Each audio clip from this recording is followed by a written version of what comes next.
झगड़े तुम दोनों के बीच। सुबह की शुरुआत होती है ना हरि नाम से और ना ही किसी श्री कृष्ण के भजन से।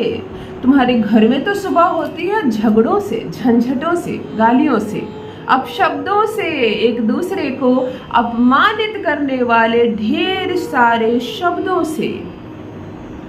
ऐसा नहीं है सिर्फ पति तुम्हें अपमानित कर रहा है, तुम भी कुछ कम नहीं हो। सुबह से उठकर रात तक उसका जीना मुश्किल जो कर देती हो, वह भी दिन रात सोच रहा है कैसे इसे बर्बाद करूं। अर्थात खुशी से भरा, प्रेम से भरा यह संबंध अब बदले की भावना से भरा हो गया है। दिन रात तुम कोसती हो उसे, दिन रात वो कोसता है तुम्हें। और ये खूबसूरत सा रिश्ता अब बहुत ही बदसूरत हो गया है।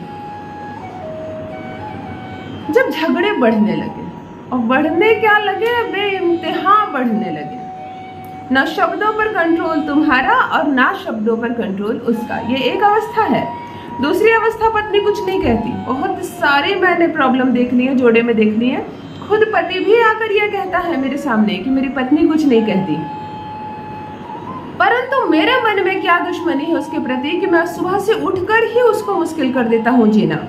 उसको ऐसे ऐसे गालियां, ऐसे शब्द, ऐसे अपशब्द, इतने अपमानित जनक शब्द बोलता हूँ ताकि मेरे जीवन से वो खुद ही भाग जाए, वो खुद ही परेशान हो जाए, मुझे छोड़ दे। ऐसे सताता हूँ मैं उसे, परंतु मैं क्या करूँ, मैं ठीक नहीं हो सकता। फिर मुझे बाद में रियलाइज होता है, मैं उससे माफ़ी मांगता हूँ, हमारी गृहस्थी अच्छी से चलती है। फिर कुछ समय के बाद यही अवस्था हो जाती है। कुछ लड़कियों ने मुझे ऐसे आपत्तिजनक शब्द लिखे हैं कि दीदी बाजार में वो झगड़ा शुरू करता है किसी दुकान में, दुकानदार के सामने, महज कुछ छोटी सी बात को लेके, चाहे किसी सामान के रेट को लेके, चाहे कोई पुरानी से पुरानी बात को लेकर। यह भी नहीं सोचता कि उस दुकानदार हमारे बारे में क्या सोचेगा, या इस छोटे से समाज में मेरी साथ साथ मेरी पत्नी की भी इज्जत है। वहां से झगड़ा करते करते, चिल्लाते चिल्लाते, गालियां देते देते घर तक लाता है। कभी कभी हाथ भी उठाता है बाजार में, जिससे कि फिर अब मुझे मार्केट निकलने की हिम्मत ही नहीं होती, मेरी आंख शर्म से झुक गई है। ये बहुत बुरी बात है, ये इतनी बुरी बात है। घर के झगड़े घर में हो और उसे घर में ही बैठकर निपटा लिया जाए।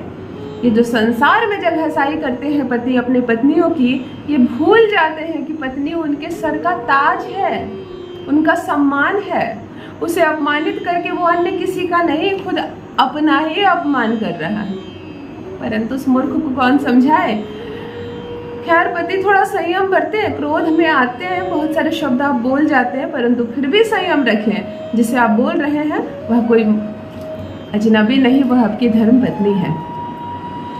जब झगड़े बेइंतहा हो, सिर्फ झगड़ों की बात हो, कोई सौतन की बात ना हो, कारण कोई भी हो, सास भड़का रही है, चाहे कोई सौतन का मामला हो, चाहे पड़ोसी ने कुछ कह दिया हो, बेबुनियाद बातें जिसे सुनकर आप बेवजह अपनी पत्नी से लड़ते हैं, कारण कुछ भी हो, यदि लगातार पति और पत्नी के बीच झगड़े बढ़ते ही चले जाएं, या रिश्ता को खाते चले जाएं, अब रिश्ता खत्म होने की कगार पर आ जाए, आप परेशान होकर मायके चले जाएं, नहीं आऊंगी अब मैं तुम्हारे पास, खुद आओगे मनाने लेने तब मैं आऊंगी, तुम चली गई, तुम्हारे पति आज बरसों बीत गए, ना आया तुम्हें मनाने, ना समझाने और ना लेने। अब तुम्हारा क्रोध ठंडा हुआ, लग रहा है काश वो आ जाते, मैं चली जाती। उसे लग रहा है तुम बहुत अहंकार में गई हो, खुद ही आओगी, और ये सब छोटी मोटी बेकार की बातों में तुम दोनों का खूबसूरत सा रिश्ता अलग हो रहा है। यदि ऐसा हो रहा है तुम्हारे साथ भी, तो आज का दिव्य उपाय तुम्हारे लिए। आज एक ऐसा चमत्कारिक प्रयोग बताऊंगी, कोई रुपए पैसे का खर्च नहीं, कोई झंझट नहीं, कोई मंत्र नहीं, परंतु तुरंत से आपके और आपके पति के बीच हो रहे झगड़े, बहस, अपमानजनक बातें पहले थमने लगेंगी, फिर कम होगी और फिर खत्म हो जाएगी। प्रेम से बसेगा तुम्हारा संसार, अद्भुत महसूस करोगी तुम। जान लीजिए प्रथम मैं कौन हूँ। नमस्कार दोस्तों, मैं हूँ खुशबू सिंह। बहुत स्वागत, बहुत अभिनंदन करती हूँ आप सबका अपने YouTube चैनल ज्योतिष ज्ञान में। कैसे हैं मेरे भाइयों, कैसी हैं मेरी बहनों? मेरे कमेंट सेक्शन में जय माता दी, हर हर महादेव अवश्य लिखें, अपनी खैरियत मुझे जरूर बताएं। पढ़ती हूँ हाथ की रेखाएं, पढ़ती हूँ जन्म कुंडली, और आप कुछ ना बताएं तो आपका चेहरा भी पढ़ लेती हूँ। करम है, कृपा है ऊपर वाले की, प्रेम है आप सबका।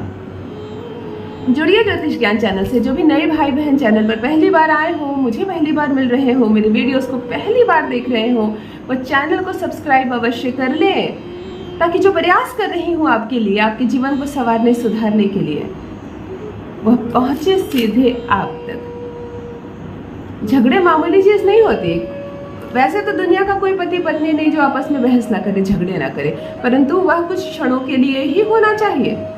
अभी रूठे आप, अगला पार्टनर मना लिया, नहीं भी आपकी गलती आप ही मना लीजिए, परंतु रिश्ता ना हिले इस मामूली से फालतू से झगड़े की वजह से।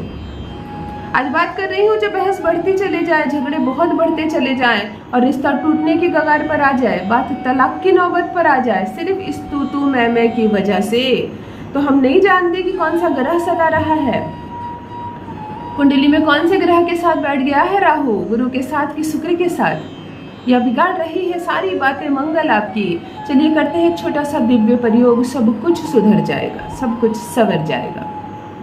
7 मंगलवार लगातार आपको ये प्रयोग करना है। पति भी कर सकते हैं, पत्नी भी कर सकती है। और यदि इतनी समझदारी आप दोनों में है कि हम झगड़ तो रहे हैं पर हम आगे झगड़ना नहीं चाहते, तब दोनों मिलकर करें यह प्रयोग। सोमवार के दिन एक नारियल लें, छिली हुई नारियल, एक पूरा रोल जो होता है, रील होता है मौली धागे की, लच्छे की धागे की, जो हम हाथों में कलाइयों में बांधते हैं मौली धागा, एक पूरा रोल लें। एक बार नारियल पर मौली का गांठ बांध दें, काटे नहीं धागे को, एक बार गांठ बांध दें। एक लाल कलम लाएं। ये जो आपने धागा एक बार बांधा, इसका अब ये 2 पार्ट में बट गया, एक बायां एक दायां भाग हो गया, क्योंकि बीच में तो आपने उसकी पेट पे धागा बांध दिया। बाएं भाग में स्त्री अपना नाम लिख दे, दाहिने भाग में पुरुष अपना नाम लिख दे। अगर कोई एक ही कर रहा हो तो दोनों का नाम वही लिख दे लाल कलम से। साफ साफ ना दिखे कोई बात नहीं, नारियल है, उसमें बहुत सारे रेसे होते हैं, कलम हो सकता है आपको ना दिखे, कोई बात नहीं, आप लिखिए। जिन्हें देखना है ना, मालिक जो ऊपर बैठे हैं वो देख लेंगे, ग्रह भी समझ जाते हैं, आप सिर्फ लाल कलम से लिखिए। उसके बाद इस संपूर्ण मौली धागे को इस नारियल पर बांध कर खत्म कर दीजिए, पूरा बांध दीजिए, बाएं से दाहिने से चारों दिशाओं से नारियल को उस मौली से लपेट दीजिए। जैसे रक्षा सूत्र बांध देते हैं ना अपने रिश्ते पर, आप दोनों का नाम अंदर छिप जाएगा। संपूर्ण मौली धागे को इस नारियल पर लपेट दे, हाथ में ले इसे पूर्व दिशा की ओर नमन करे, भगवान तुमरुका जी को प्रणाम करें और किसी भी शिवालय में जाएं, भगवान शिव को जल अर्पण करें और यह नारियल भगवान शिव को अर्पण कर दें। फोड़े नहीं इसे, धागा खोले नहीं।